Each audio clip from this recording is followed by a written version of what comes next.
श्यामलाल की कोई संतान नहीं थी और उसकी जायदाद पर भाई ने नज़रें जमाई हुई थीं कि तभी एक दिन बुढ़ापे में जाकर श्यामलाल को खुशखबरी मिली कि उसकी पत्नी पेट से है। तो वो खुशी से दोबारा जवान हो गया। और जब भाई को पता चला तो वो बोला, बुढ़ापे में बच्चा पैदा ना करो वरना तुम्हारे मरने के बाद उसे कौन संभालेगा। तो श्यामलाल ने भाई की बात को अनदेखा कर दिया और जब अस्पताल में बच्चा पैदा हुआ तो भाभी ने उसका गला घोट कर मार दिया और चुपके से घर चली गई। मगर थोड़ी देर बाद उसकी आंखें फटी की फटी रह गईं जब दरवाजे पर श्यामलाल कभी अविश्वास से हाथ में पकड़ी रिपोर्ट देख रहा था और कभी सामने बैठी लेडी डॉक्टर को देख रहा था। कहने लगा, क्या क्या आप सच कह रही हैं? श्यामलाल को अभी भी अपने कानों पर विश्वास नहीं आ रहा था। कहने लगी, जी हाँ, मैं सच कह रही हूँ, आपकी पत्नी प्रेग्नेंट है। वो कहने लगा, ऐसे कैसे हो सकता है? मेरी शादी को 22 साल हो गए। मैंने तो डॉक्टर से बड़े इलाज करवाए अपनी पत्नी के, लेकिन डॉक्टर यही कहते थे कि वो बच्चा पैदा कर ही नहीं सकती, फिर बच्चा कैसे हो सकता है? श्यामलाल को अभी भी विश्वास नहीं आ रहा था। लेडी डॉक्टर कहने लगी, भगवान जिसे चाहे जब चाहे संतान दे सकता है। आपको तो खुश होना चाहिए कि भगवान ने आपको इस उम्र में संतान का सुख दिया है और आप हैं कि सवाल जवाब किए जा रहे हैं। श्यामलाल की आंखों में आंसू थे। बड़ी खुशी खुशी वो रिपोर्टें लेकर घर गया। सामने उसकी पत्नी थी। पिछले कई दिन से उसे कुछ भी पच नहीं रहा था। जो खाती थी उल्टी हो जाती थी। श्यामलाल को लगा कि शायद उसने कुछ उल्टा सीधा खा लिया है तो बदहजमी हो गई है या फूड पॉइजनिंग हो गई है। जब वो एक दिन पहले रुक्मणी देवी को लेडी डॉक्टर के पास लेकर गया तो उसका बीपी बहुत लो था। लेडी डॉक्टर ने एक ड्रिप लगा दी, साथ में कुछ टेस्ट भी लिख कर दे दिए। श्यामलाल ने टेस्ट करवाए थे ताकि पता चल सके कि आखिर परेशानी क्या है, लेकिन जब रिपोर्ट सामने आई तो उससे विश्वास नहीं आया। वो घर आया तो उसकी आंखों में आंसू थे। रुक्मणी देवी उसकी आंखों में आंसू देखकर कुछ घबराई थी। हाथ में रुक्मणी देवी की रिपोर्ट पकड़ी हुई थी। कहने लगी, श्यामलाल क्या बात है, रो क्यों रहे हो? क्या मुझे कोई खतरनाक बीमारी हो गई है? वो डर गई थी। श्यामलाल कहने लगा, भगवान ने हम पर अपनी कृपा कर दी है रुक्मणी, तुम उम्मीद से हो। ये सुनकर रुक्मणी देवी कहने लगी कि क्या पागल हो गए हो? तुम्हें याद नहीं कि 10 साल पहले लेडी डॉक्टर ने क्या कहा था कि मुझे संतान नहीं हो सकती, मैं बांझ हूँ? वो कहने लगा, लेकिन जब भगवान चाहे जो चाहे कर सकता है। अपनी रिपोर्टें देखो। बड़े अविश्वास से रुक्मणी देवी ने अपनी रिपोर्टें देखी। उसे विश्वास नहीं आ रहा था, न अपनी आंखों पर न ही अपने कानों पर। शादी के 10 साल तक कौन सा ऐसा इलाज था जो रुक्मणी देवी ने नहीं करवाया था? डॉक्टर, वैद्य, साधु क्या कुछ नहीं कर डाला था, लेकिन आखिर बार डॉक्टर ने यही कहा था कि आप उम्मीद छोड़ दें क्योंकि आपको कभी भी संतान नहीं हो सकती। तब से वो मायूस हो गई थी। अपने दिल से बच्चे की इच्छा को ख़त्म कर दिया था। लेकिन आज जो खुशखबरी वो सुन रही थी उसकी आंखों से खुशी के आंसू बह रहे थे। दोनों पति पत्नी बहुत खुश थे। सबसे पहले श्यामलाल मिठाई का डिब्बा लेकर अपने छोटे भाई के पास पहुंचा था। साथ में रुक्मणी देवी भी थीं। जब पवन लाल ने बड़े भाई को देखा और भाभी को देखा तो कहने लगा, क्या बात है, ये मिठाई किस खुशी में लाए हैं? क्या आपकी कोई लॉटरी लग गई है या कोई ज़मीन खरीदी है? श्यामलाल के पास पैसे की कोई कमी न थी। आए दिन जब भी उसको कारोबार में अच्छी कमाई होती वो एक ज़मीन खरीद लेता। पवन की श्यामलाल की ज़मीनों पर नज़र रहती थी। जानता था कि अगर आज भाई की आंखें बंद हुई तो सब कुछ उसके नाम हो जाएगा। श्यामलाल ने मिठाई का डिब्बा खोला और गुलाब जामुन भाई के मुंह में डाला। कहने लगा, तुम चाचा बनने वाले हो? ये सुनकर पवनलाल के मुंह का गुलाब जामुन गले में अटका था। कहने लगा, भाई क्या पागल हो गए हो? ये बात सुनकर पवनलाल की पत्नी भी आ गई। रुक्मणी देवी का शर्माया शर्माया रूप देखकर कहने लगी, भाभी क्या भाई साहब का दिमाग चल गया है? वो कहने लगी, नहीं, ये सही कह रहे हैं, भगवान ने इस उम्र में आकर मुझे ये सुख दिया है। मैं तो मायूस हो गई थी, लेकिन भगवान की करनी कोई नहीं समझ सकता। पवनलाल की पत्नी फूलमती के माथे पर बल पड़ गए। कहने लगी, मुझे तो लगता है रिपोर्टें गलत आई होंगी। ऐसा करो भाभी, किसी दूसरे हॉस्पिटल में जाओ, जाके पता करवाओ कि कहीं रिपोर्ट गलत तो नहीं दे दी। जहाँ तक मुझे याद है अब तो तुम्हारी उम्र 40 के लगभग हो चुकी है। इस उम्र में कहाँ बच्चे होते हैं? बड़ा इतराकर फूलमती ने ये बात कही थी। ये सुनकर रुक्मणी देवी और परेशान हुई। श्यामलाल भी कुछ परेशान सा हुआ था। पवन और फूलमती ने यही राय दी कि दूसरे हॉस्पिटल में जाओ और दोबारा से टेस्ट कराओ। हमें नहीं लगता कि इस उम्र में भाभी को बच्चा हो सकता है। दोनों पति पत्नी रात भर सुकून से सो नहीं पाए, करवटें बदलते रहे, परेशान होते रहे। बड़े समय बाद एक खुशी मिली थी, लेकिन फिर से शक में डाल दिया गया था। सुबह उठते ही श्यामलाल अपनी दुकान में जाने के बजाय रुक्मणी देवी को एक दूसरे हॉस्पिटल में ले गया। दोबारा से उसके टेस्ट करवाए, लेकिन वही रिपोर्ट थी, वो सचमुच प्रेग्नेंट हो चुकी थी। जब ये पक्की खबर फूलमती और पवन तक पहुंची तो उनके तो मुंह बन गए। फूलमती कहने लगी, बूढ़ी घोड़ी लाल लगाम, ये कोई उम्र है बच्चे पैदा करने की? सारी उम्र तो बांझपन में गुजार दी, बुढ़ापे में आकर बच्चा पैदा करना याद आ गया। लोग क्या कहेंगे? इन लोगों को सब मजाक उड़ाएंगे। भला इस उम्र में कौन बच्चे पैदा करता है? हमारे बच्चे तो जवानी की चौखट पर कदम रख चुके हैं और ये अब बच्चा पैदा करेंगी। जब तक बच्चा बड़ा होगा दोनों दादी दादी लगने लगेंगे, उसके माँ बाप नहीं लगेंगे। फूलमती क्या कह रही थी क्या नहीं, पवन को कोई परवाह नहीं थी। वो तो कुछ और ही सोच रहा था कि अगर श्यामलाल का बेटा पैदा हो गया, चलो बेटा ना हुआ बेटी भी हो गई, तो उसकी ढेर सारी ज़मीनों के उत्तराधिकारी उसके बच्चे होंगे। इस सोच ने पवनलाल की नींद उड़ाकर रख दी थी। फूलमती कहने लगी, आप किन सोचों में गुम हैं? अरे सुन रहे हैं मैं क्या बातें किए जा रही हूँ? मोहल्ले वाले तो कानों को हाथ लगाएंगे जब ये खबर उन तक पहुंचेगी। वो कहने लगा, तुम चुप करो, तुम बस मोहल्ले वालों की बातों की चिंता है। अरे करोड़ों की जायदाद है श्यामलाल की। मैं तो सोच रहा था कि कब उसकी आंखें बंद हो और कब उसकी ज़मीनों पर मेरा कब्जा हो। भाई होने के नाते श्यामलाल का सब कुछ मुझे मिल जाता, लेकिन भाई के घर इस उम्र में बच्चा आने वाला है। सब कुछ तो वो बच्चा हथिया कर बैठ जाएगा, हमारे हाथ कुछ नहीं आएगा। अब तुम जो सोचे बैठी थी कि श्यामलाल के मरते ही उसकी दुकान पर अपने आवारा बेटों को बैठा दूंगी ताकि वो काम कारोबार कर ले, वो सपना सपना ही रह जाएगा, तुम हाथ मलती रह जाओगी। और तुम तो जानती हो कि मेरा काम कारोबार कभी भी अच्छा नहीं चला। बस घर की दाल रोटी चल जाए तो बहुत है। ये तो श्यामलाल भाई का स्वभाव बहुत अच्छा है, जो महीने के 25-30 हज़ार हमारी मुट्ठी में दबाकर चले जाते हैं। लेकिन मेरे विचार से अब तो हमें उस पैसे से भी हाथ धोना पड़ेगा। अरे अब तो उनका अपना बच्चा आने वाला है, वो तो अपने बच्चे के लिए संभाल कर रखेंगे, हम पर तो थोड़ी खर्च करेंगे। फूलमती की तो अब सीटी पिटी गुम हो गई थी। वो तो सोच भी नहीं सकती थी कि ये समस्या भी पैदा हो सकती है। अब तक तो वो यही सोच रही थी कि मोहल्ले वाले क्या कहेंगे, रिश्तेदार क्या बातें करेंगे, लेकिन ये नहीं सोचा था कि अब उनका क्या होगा। उनके घर का आधा खर्चा श्यामलाल उठाता था, बिजली का बिल तक वही भरता था। पवनलाल आए दिन भाई का घुटना पकड़कर रोता रहता और यही कहता रहता कि आपने इतना पैसा क्या करना है, थोड़ा हमारा ही भला कर दें, भगवान आपका भला करेगा। श्यामलाल सिर्फ पवनलाल के ही घर के खर्चे नहीं उठाता था, बल्कि रिश्तेदार और बिरादरी के बहुत से घर थे जिनकी चुपचाप मदद कर दिया करता था। जब ये खबर सारे रिश्तेदारों को पता चली तो लोगों ने बजाय बातें करने की खुशियां मनाई थीं। खुश हुए थे कि भगवान ने हमारी प्रार्थना सुन ली। हम तो बहुत दिल से प्रार्थना करते थे कि श्यामलाल को भगवान संतान का सुख दे, उसने हमारे साथ इतना भला किया है, भगवान उसकी झोली को खुशियों से भर दे। और भगवान ने हमारी सुन ली। फूलमती की इच्छा पर तो जैसे पानी फिर गया था। वो तो समझी थी कि रिश्तेदार दोनों पति पत्नी का जीना मुश्किल करके रख देंगे, लेकिन सब खुशियां मना रहे थे। श्यामलाल और रुक्मणी देवी बहुत खुश थे। लेडी डॉक्टर ने रुक्मणी देवी से कहा था कि वो ज़्यादा मेहनत वाला काम ना करें, क्योंकि इतनी देर बाद भगवान ने खुशी दी है तो अच्छा है कि वो सावधानी से काम करें। ये सुनना था कि श्यामलाल ने उसके लिए नौकरानी रख दी और फूलमती से भी कहा कि अपनी भाभी का ख्याल रखना। फूलमती का तो जैसे दिल जल के रह गया था।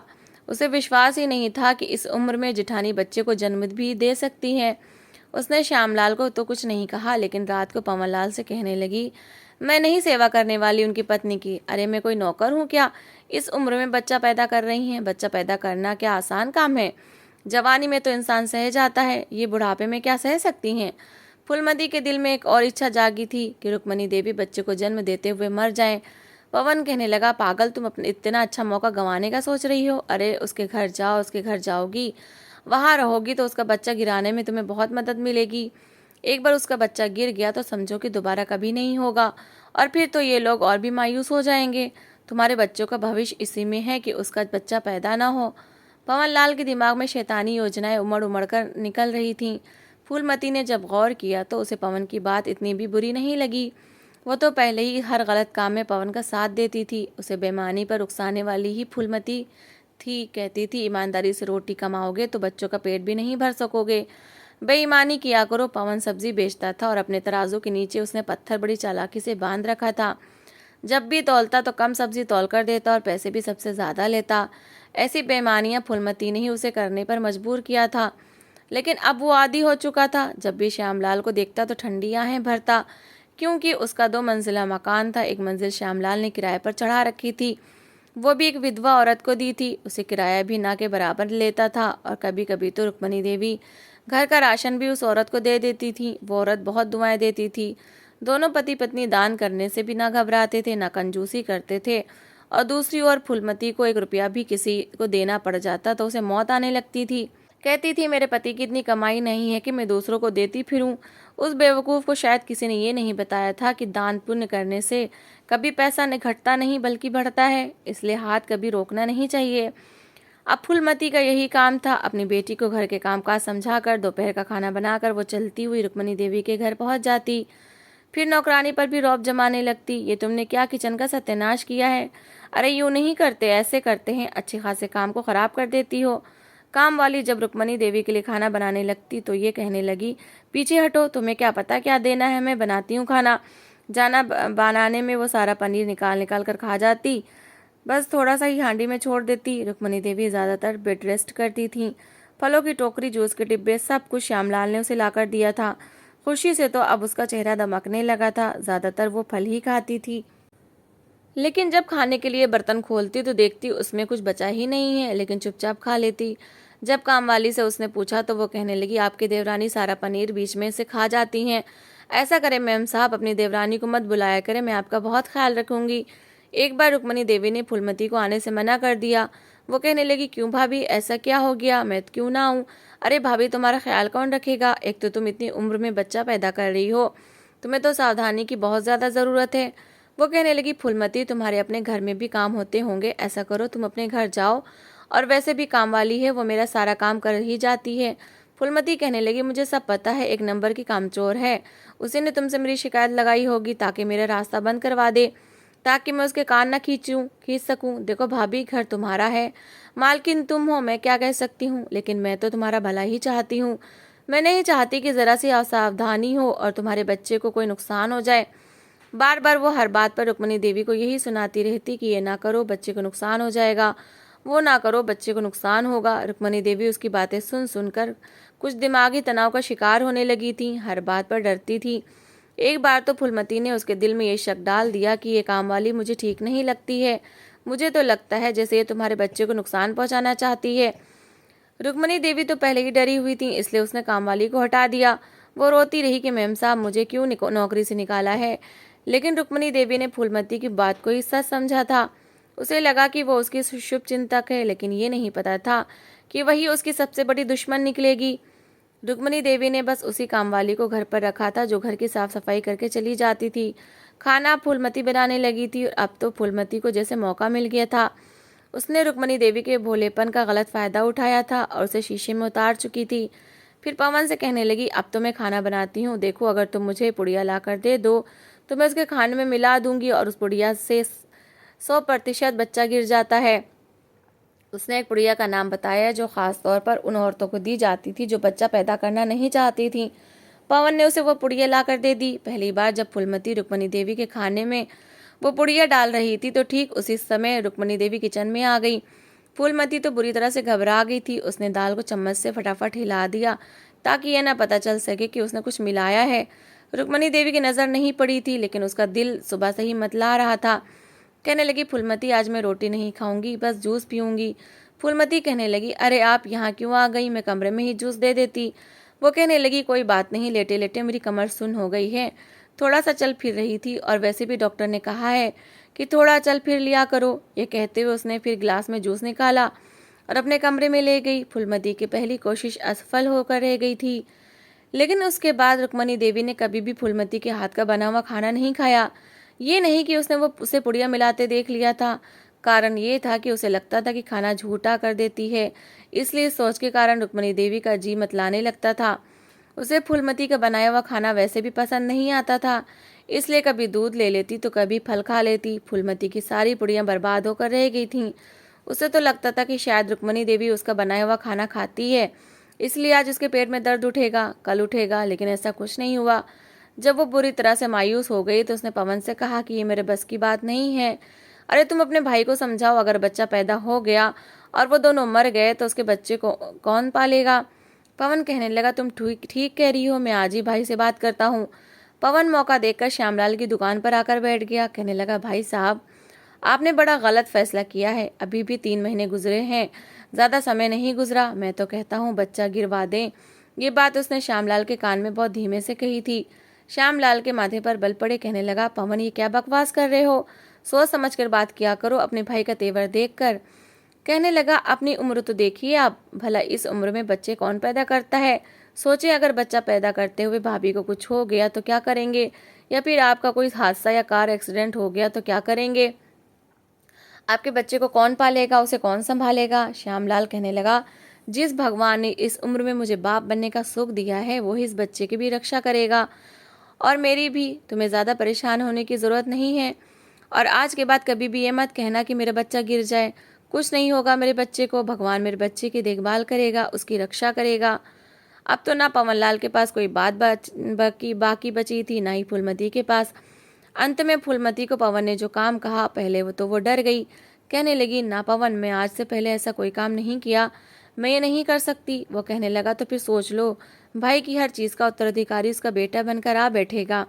बाद में पछताने से अच्छा है कि तू अभी से ऐसा काम कर ले कि तेरे अपने बच्चे का भविष्य संवर जाए।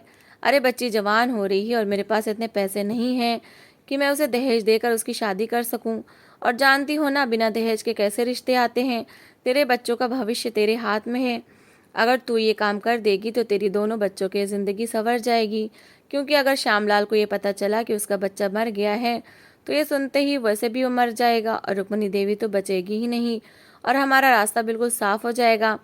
फिर इसके 2 मंजिला मकान पर तुम राज करोगी और तेरा बेटा अपने ताया की दुकान पर बड़े ठाठ से सेठ बनकर बैठेगा।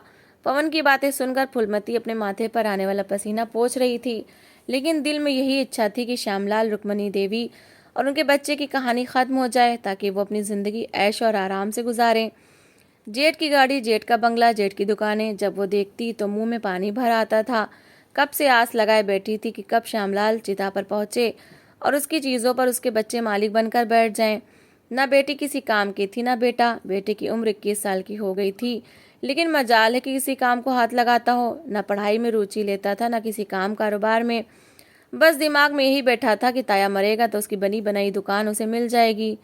महीने यूं ही गुजरने लगे। जब रुक्मिणी देवी की डिलीवरी का समय आया तो फूलमती कहने लगी कि देखो भाभी, ये डॉक्टर लोग अच्छे नहीं होते। आजकल हॉस्पिटल में नर्सें बच्चे बदल देती हैं। मैं तो यही कहूँगी कि दाई को बुलाओ और अपना बच्चा घर पर ही पैदा करो। वो कहने लगी, तुम कैसी बातें कर रही हो फूलमती, डॉक्टर ने मुझे कहा है कि शायद ऑपरेशन करना पड़ जाए, मैं क्यों रिस्क लूँ। रुक्मिणी देवी ने उसकी बात नहीं सुनी थी, लेकिन जैसे ही वो हॉस्पिटल गई फूलमती भी उसके साथ गई थी। रुक्मिणी देवी के घर बेटा पैदा हुआ। संयोग ऐसा था कि उस समय सिर्फ फूलमती कमरे में थी। नर्स ने कहा कि ये बच्चा आप पकड़ लें, कुछ देर में ही इसकी माँ को कमरे में शिफ्ट कर दिया जाएगा। फूलमती के माथे पर पसीना आने लगा, क्योंकि अब जो काम वो करने जा रही थी, जीवन में कभी उसने ये काम नहीं किया था। वो जल्दी से उसके कमरे के अंदर आ गई, जो कि पहले से बुक हो चुका था, जहाँ रुक्मिणी देवी को लाया जाना था। बच्चे को उसने लिटा दिया और फिर कमरे का दरवाज़ा उसने लॉक कर दिया, लेकिन हाथ बुरी तरह से काँप रहे थे। बहुत मासूम सा बच्चा था, बिल्कुल नन्हा मुन्ना सा, बहुत रो रहा था। शायद उसे भूख लग रही थी, लेकिन फूलमती के कपकपाते हाथ उसके गले तक पहुंचे थे। लेकिन फिर हाथ पीछे कर लिए, दिल बहुत घबरा रहा था। अंतरात्मा ने पहली बार झंझोड़ा था कि ये क्या कर रही हो, इस मासूम का क्या कसूर है। हत्यारिन बन जाओगी और भगवान कभी माफ़ नहीं करेगा। इसलिए वो पीछे हट गई, लेकिन उसे पवन की बातें याद आने लगी कि तुम्हारे बच्चों का भविष्य तुम्हारे हाथ में है। इस बच्चे को मार डालोगी तो माँ बाप भी मर जाएंगे, फिर उनके घर पर ऐश करोगी। इस सोच ने दोबारा से पाप करने पर उकसाया था। अपनी आंखें जोर से बंद की उस बच्चे के गले को दबाने लगी। बच्चा रोने लगा, हाथ कपकपा रहे थे, लेकिन आंखें जोर से बंद किए पूरी ताकत से बच्चे का गला दबाने लगी। छोटा सा शरीर था, तड़पने लगा और तड़पते तड़पते बेजान हो गया था। फूलमती के माथे से पसीना बह रहा था। जल्दी से उसने कमरे का लॉक खोला और कमरे से बाहर निकलकर दरवाज़ा बंद कर दिया। बच्चे की आंखें भी बंद कर दी थीं ताकि लगे कि सो रहा है, और खुद हॉस्पिटल के वॉशरूम में जाकर अपना मुंह धोने लगी। घबराहट ऐसी छाई थी कि समझ नहीं आ रहा था कि अपने आप को संभाले कैसे। जब मुंह हाथ धोकर वापस आई तो नर्स कहने लगी, बच्चा कहाँ है। वो कहने लगी, कमरे में सो रहा है, मेरे पेट में दर्द था इसलिए मैं वॉशरूम चली गई थी। नर्स कहने लगी, हमने रुक्मिणी देवी को कमरे में शिफ्ट कर दिया है। लेकिन उसी समय नर्स के चिल्लाने की आवाज़ें सुनकर फूलमती के तो होश उड़ गए थे। नर्स जैसे ही कमरे में गई तो पता चला कि बच्चा मर चुका है। वो कहने लगी कि बच्चा कैसे मर सकता है, बिल्कुल ठीक ठाक था। फिर वो फूलमती से पूछने लगी तो वो कहने लगी, वो तो सो रहा था, मुझे क्या पता। लेकिन नर्स कहने लगी, ऐसा संभव नहीं है क्योंकि बच्चा बिल्कुल नॉर्मल था। रुक्मणी देवी को जब होश आया और पता चला कि उसका बच्चा मर गया है तो वो रोने लगी। जब तक पवनलाल और श्यामलाल भी पहुंच चुके थे, बच्चे के मरने की खबर ने तो जैसे रुक्मणी देवी और श्यामलाल को पागल सा कर दिया था। रुक्मणी तो चिल्ला चिल्ला कर रो रही थी कि ऐसा नहीं हो सकता, भगवान मेरे साथ ऐसा नहीं कर सकता। श्यामलाल भी बिल्कुल बेसुध होकर बैठ गया, आंखों से आंसू बह रहे थे। अपने मासूम बच्चे को तो अभी उसने गोद में भी नहीं उठाया था, जी भरकर सीने से नहीं लगाया था, प्यार नहीं किया था, और बच्चा दुनिया से विदा हो चुका था। मुर्दा बच्चे को श्यामलाल अपने साथ बाहर ले गया। श्यामलाल उसे घर पर ही लाया था ताकि उसका अंतिम संस्कार कर सके। लेकिन ठीक उसी समय पता चला कि पवन के बेटे की किसी के साथ लड़ाई हो गई है और दोनों आपस में चाकू छुरियां निकाल चुके हैं। एक लड़के ने पवन के बेटे के पेट में चाकू मार दिया और वो तड़प रहा था। ये सुनकर तो पवन के होश उड़ गए थे। वो भागा दौड़ा अपने बेटे के पीछे गया, लेकिन जब तक बेटे के पास पहुंचा तब तक बेटा मर चुका था। फूलमती तो पागल हो गई थी। श्यामलाल अपने दुख और सदमे में था। जब उसने बेटे को नहलाया तो बेटे ने हिचकी ली थी। ये देखकर वो घबरा गया, लेकिन जब उसने देखा बच्चा जिंदा है तो फौरन उसे अस्पताल लेकर भागा। डॉक्टर ने जब चेकअप किया तो पता चला कि उसकी सांस की नली दब गई थी, लेकिन उसकी सांस हल्की हल्की चल रही थी। भगवान जिसे जीवन देना चाहे उसे कौन मार सकता है। श्यामलाल का बेटा बच गया था, मगर पवनलाल की काली करतूत का फल ये निकला कि उसका बेटा मर चुका था। दोनों पति पत्नी रो रहे थे, लेकिन वो बेटा खो चुके थे। जिस बेटे के लिए उन्होंने भाई की जायदाद पर नजर रखी थी, वो बेटा ही दुनिया से जा चुका था। फूलमती अपना सर पीट रही थी कि वो जानती थी कि उसने क्या पाप किया है। इंसान को पैसे के लालच में इतना भी अंधा नहीं होना चाहिए, क्योंकि भगवान सब कुछ देखता है और उसकी लाठी में आवाज़ नहीं होती। तो दोस्तों, इस कहानी को लेकर आपकी क्या राय है कमेंट बॉक्स में ज़रूर बताएं। और अगर आपको हमारी आज की कहानी अच्छी लगी हो तो प्लीज़ इसे लाइक ज़रूर करें। अगर आपने अभी तक हमारे चैनल को सब्सक्राइब नहीं किया तो ज़रूर कर लीजिए। तो मिलते हैं ऐसी एक और मोटिवेशनल कहानी के साथ। Thanks for watching.